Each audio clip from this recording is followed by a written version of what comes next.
What's up everyone? Alex here. We've all heard about how Clair Obscur Expedition 33 and how it's the first AAA-looking turn-based JRPG since Lost Odyssey. Which, by the way, I featured in a video called JRPGs that make you feel mature. But I'm the kind of person who puts more stock on how a game plays rather than its initial reveal, and that's part of the reason why I didn't feel the need to talk about it. Well, that day has come, my friends, and in this video we're going to be talking about the game's premise, learn what inspired Expedition 33's design, walk you through how the turn-based combat works, how the character customization is being handled, as well as a point of concern that I want to bring up. Just in case you've never heard of it, Clair Obscur Expedition 33 is a turn-based JRPG with action elements set in a world inspired by the Belle Epoque in France. It is a world oppressed by a godlike being known as the Paintress, who reanimates every year to paint a steadily decreasing number, which causes anyone of or reaching that age to die immediately. Expedition 33's namesake comes from a long line of expeditions that have attempted to destroy the Paintress, with the fate of humanity resting upon a group tasked with taking on this holy mission. The information that I'll be sharing with you today about Clair Obscur Expedition 33 was taken from Eurogamer, so I'd like to thank them for this info. Their preview featured an interview with the game's creative director, Guillaume Broche, who said that the reaction from the JRPG community was like awakening a sleeping dragon. I'm a big fan of turn-based games, and I was deeply lacking something that had high-fidelity graphics, said Broche. He also acknowledged that while Persona and Octopath Traveler offered stylish and nostalgic alternatives, he had a desire to make a turn-based JRPG with that AAA look and feel. It should be noted, however, that Broche mentioned that the game isn't AAA in budget, only that it's aspiring to look and feel that way. He also mentioned Lost Odyssey as the last example of such a game, which was released more than a decade ago at this point. I don't believe for a second that turn-based combat is dead or that people don't like turn-based games anymore, said Broche. And looking back, the success of 2023's Baldur's Gate 3 proves that with the right approach, turn-based games can turn heads. But this desire to create a gorgeous high-fidelity JRPG isn't the only thing on Broche's mind, citing the need to push the genre forward.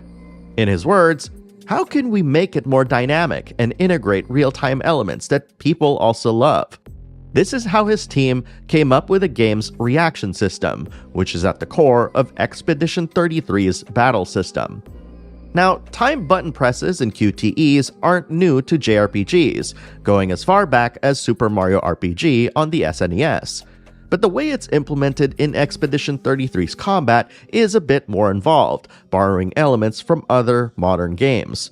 Enemies will roam the fields and areas of Expedition 33, and much like other JRPGs, hitting your opponents, or alternatively, if you're snuck up from behind, will make the game transition to a different field for turn-based combat. Expedition 33 features a command-based input system, where a face button is mapped to a specific command, a la Persona 5, which helps make its battle system feel more responsive and more action-like. It even mimics the aforementioned game's quick camera pans to heighten the feeling of selecting a command, which helps elevate the feel of combat even though nothing's happening quite yet. Additionally, you're also able to freely aim with a gun during this time, which not only allows you to shoot weak points, but also interact with the environment during boss battles, no doubt in order to gain an advantage or two. Each character also has unique mechanics, like Gustav gaining an overdrive state after several attacks, and Male can change stances to alternate between offense and defense. Now, I want to take this opportunity to quickly pause from talking about the combat to bring up one concern about the game, which is how the camera moves. I noticed that a lot of previews described Expedition 33's camera movement to be similar to Persona 5, and while I can certainly see how one can draw upon that conclusion, closer inspection will reveal that Expedition 33's camera moves significantly more than in Persona 5, which is where my concern lies.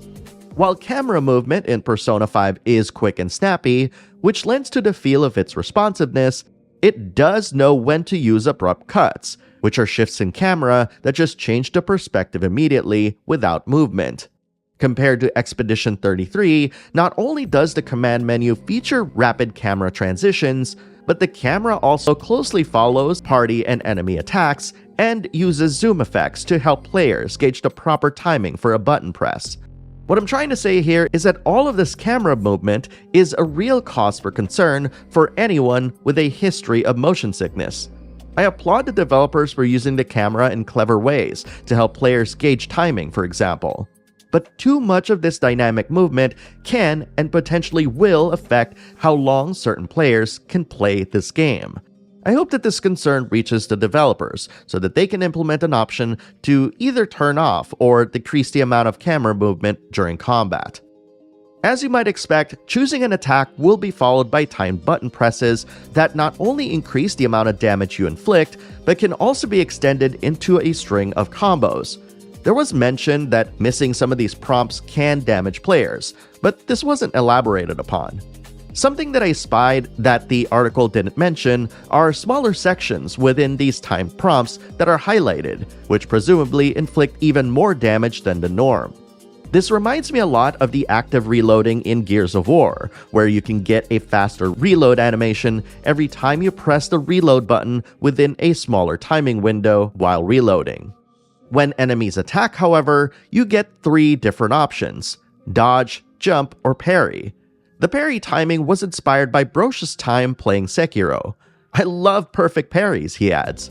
Nailing these parry timings will be challenging, but he stresses that these timed button presses aren't always necessary. Alternatively, he did mention that it's possible to do a no-hit run of the game, which I found interesting. Nailing these perfect parries will trigger a powerful counter, and Brosh adds that the entire party can parry all at once too, though he declined to elaborate on how. Additionally, bosses will feature a stun gauge much like in other JRPGs, and the game will also feature elemental weaknesses too. But ultimately, Brosh stresses that all of these features are there to give players a lot more strategies when approaching its combat. Character customization is handled at rest points, which amusingly are also tied to the game's lore. Brosh mentions that these flags were left behind by previous expeditions, and much like Souls games, you can spend points at these locations to level up your stats and unlock new abilities in a skill tree. Much like other JRPGs, some characters may be predisposed to a specific set of stats, but Brosh hopes that we experiment and create broken builds, which is something he himself loves finding. Armor in the game is handled by way of Pictos, which seems inspired by Final Fantasy IX's ability system. Using the terms in the game, you'll be mastering Luminas assigned to your gear, which can be mastered to offer enhanced stats and passives. In terms of exploration, Expedition 33 isn't aiming to be massive like Final Fantasy VII Rebirth or like a Dragon Infinite Wealth, though it will offer branching paths to explore. With regards to its narrative, while the core of the game is grim and serious, there will be moments of levity in it. Apparently, these moments can be found at camp in between explorations. Brosh stresses that characterization is very important to the narrative. He also expressed that the story won't always be told explicitly, with the remnants of previous expeditions and conversations with other NPCs providing more context. But perhaps what interested me the most is the mention of Nier Automata when its composer was introduced on the developer's website. There's not much to hear from the soundtrack yet, but the French opera singer we've heard in the trailers seems to evoke that Nier Automata energy. And I should also point out that Victor Borba, a featured vocalist in the Devil May Cry soundtrack, is also part of this project. When I first heard of this game, I was really excited, and I totally still am. And just learning about everything that we talked about in this video really is giving me this strong spiritual successor vibe to many JRPGs out there, namely Lost Odyssey, Persona, Octopath Traveler, and even to a degree Sekiro. I do want to bring up the concern about the camera because I've never seen a JRPG camera move this fast and so frequently before, and it made me think about all the other JRPGs that could have done something like this but opted not to because they thought about the whole motion sickness aspect of it. Nevertheless, I have a lot of faith that the developers can deliver on something truly exciting and truly mesmerizing, because to me, the premise of this game with the Paintress and this looming apocalypse is such an interesting concept that I just want to play this game and check it out. And hopefully they'll have a demo releasing close to its launch, because much like Broche, I want to see a AAA looking JRPG in the modern era. And I'm hoping that Expedition 33 really nails it. With all that said, I want to hear what you think about Clair Obscur Expedition 33, especially based on everything that you've learned in this video. Post your thoughts in the comments below and let's talk about it. I mentioned Lost Odyssey earlier in this video, and it's one of 10 JRPGs that I talked about that'll make you feel mature. And in case you missed it, I also talked about 5 big JRPG announcements, which include new game reveals, that happened in the recent Nintendo Direct in my latest video. You can find them all right here, so go check them out. Thank you very much for watching, everyone, and I'll see you in the next video.